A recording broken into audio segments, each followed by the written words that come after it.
हो सकता है आपके घर में से कोई गवर्नमेंट नौकरी में नहीं हो। मैं गवर्नमेंट नौकरी को सफलता नहीं बता रहा हूं। हो सकता है दुनिया के हिसाब से जो है ना बेटा, आपके परिवार का इकोनॉमिक जो कंडीशन है वो आज के हालात के हिसाब से सही नहीं है। कि आज के टाइम में ना किसी पास वाले के यहाँ 5 लाख रुपए महीने के आ रहे हैं, 20 लाख रुपए महीने के आ रहे हैं, 5 करोड़ आ रहे हैं, और उसके मुकाबले हो सकता है हमारे ना 20,000 आ रहे हैं, 50,000 आ रहे हैं, तो हो सकता है हम उनसे मैचिंग नहीं कर पा रहे।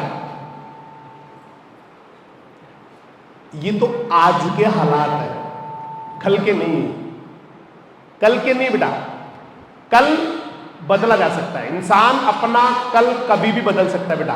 कल की भविष्यवाणी करने वाले बेवकूफ लोग होते हैं। किसी के कल की भविष्यवाणी कोई कर ही नहीं सकता, धरती पे पैदा ही नहीं हो बेटा।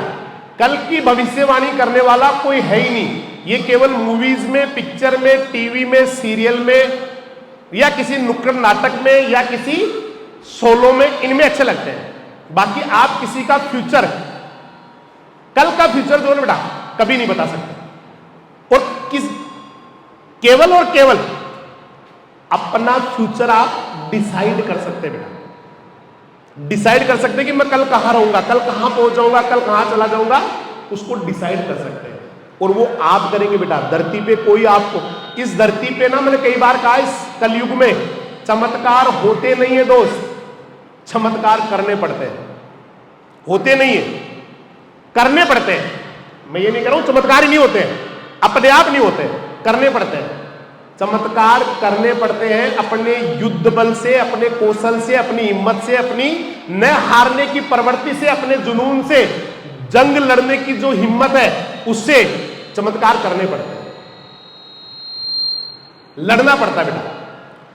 ऐसा ना हो कि आपसे पहले वाली पीढ़ी ज्यादा अच्छा नहीं कर पाई, लेकिन आप उनको उल्हाना नहीं दे सकते। आपके पापा डॉक्टर नहीं बन पाए, पापा इंजीनियर नहीं बन पाए, पापा ना आईएएस नहीं बन पाए, पापा आरएएस नहीं बन पाए, जीवन में कभी आप उनको, या ममा नहीं बन पाए, दादा नहीं बन पाए, दादी नहीं बन पाई, उनको आप उल्हाना देने की स्थिति में नहीं है। उस समय के हालात कुछ ऐसे थे कि बेटा वो ऐसा अच्छा काम नहीं कर पाए। हो सकता था उस समय पारिवारिक जो कंडीशन थी वो सही नहीं होगी, वो बाहर नहीं जा सकते थे उस समय पापा घर को छोड़ के, आर्थिक स्थिति सही नहीं होगी, पैसे की कमी थी, इसलिए पापा को ना मजबूरन कोई काम करना पड़ा, पढ़ाई छोड़नी पड़ी। गाइडेंस का बहुत ज्यादा जो है ना बेटा, उस समय कोई बहुत ज्यादा नहीं था कि हर कोई समझा दे किसी को। आज तो आप यूट्यूब से, गूगल से, फेसबुक से, न जाने कहां कहां से जानकारी ले सकते हैं बेटा।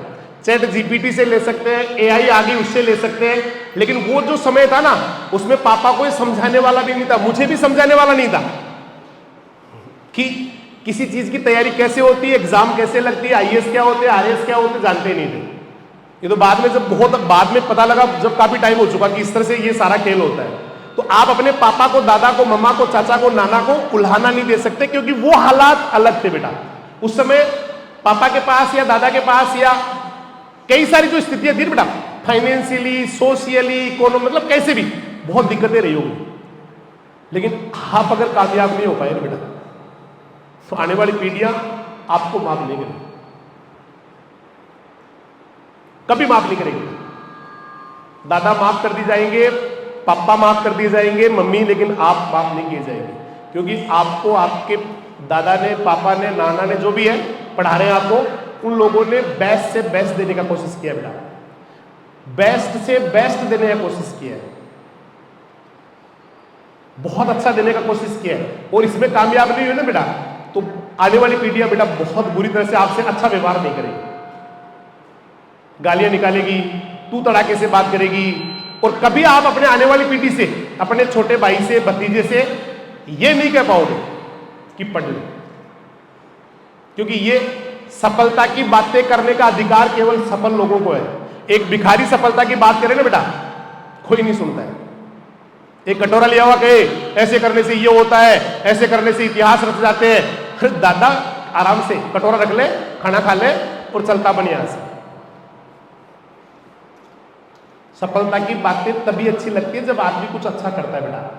और आप अगर आने वाली पीढ़ी से ये कहोगे ये कर ले रहे, वो कर ले रहे, पट ले रहे, खुद क्यों कहेगी, ज्यादा बोलने की जरूरत नहीं है।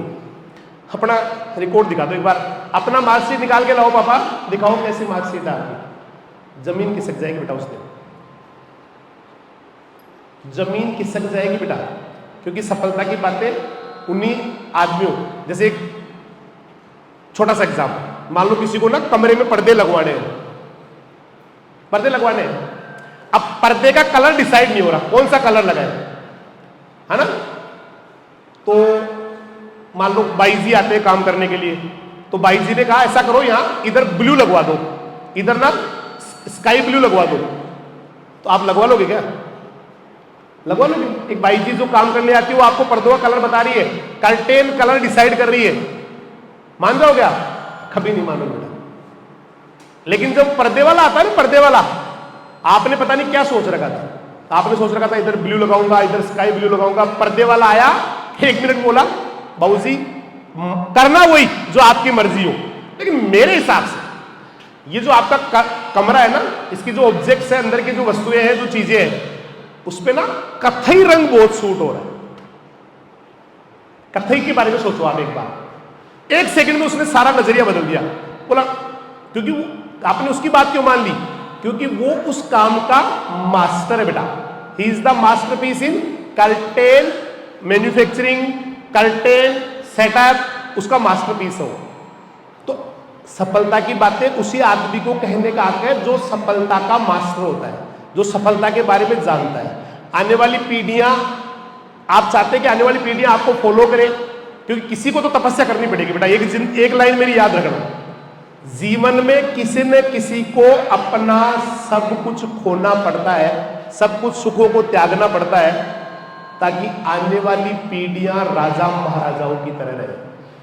किसी एक को सुख चैन त्यागना होता है बेटा, किसी एक को, बहुत लंबे समय की नहीं बता रहा हूं मैं, 2 4 5 साल की बात है, किसी एक को बेटा सर्वस्व त्याग के एक सन्यासी की तरह सन्यास लेके तपस्या करनी पड़ती है 5 या 7 साल के लिए, 8 साल के लिए, लेकिन उसका जो प्रभाव है बेटा वो आने वाली कई पीढ़ियों तक रहता है। 2 सगे भाई है जिनमें से एक गांव में रह गया, एक पढ़ लिख के छोटे वाला जो है ना, बड़े वाले ने छोटे वाले को पढ़ाया, वो एक नौकरी लग गया, शहर में रहने लग गया।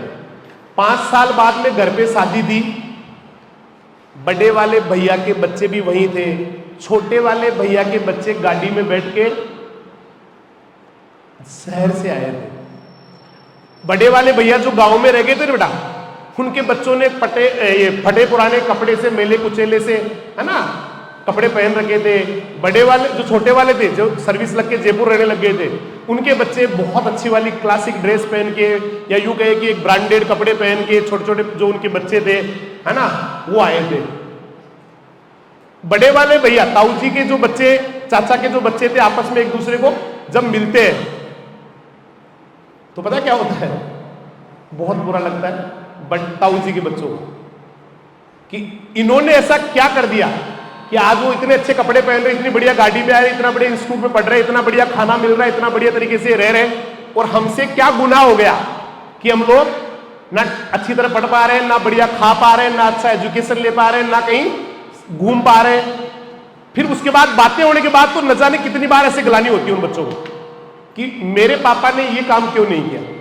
जब वो बताते ना बाद में, हम वहां गए थे, केरला गए, तो दीदी ने जो है ना, दीदी वो एक बार तो जो है ना उसमें राफ्टिंग के अंदर गिरने वाली थी, ऐसे स्टाइल से सुनाते हैं उस बात को। और जो बच्चे उसी घर में वहां रह रहे हैं ना बेटा, मन ही मन अपने आप को कोसते रहते कि ऐसा मेरे पापा ने ऐसा क्यों नहीं किया, मेरे पापा ने जो है ना अच्छा एजुकेशन क्यों नहीं लिया, मेरे पापा जो है ना वो हमें क्यों अच्छा नहीं दे पाए।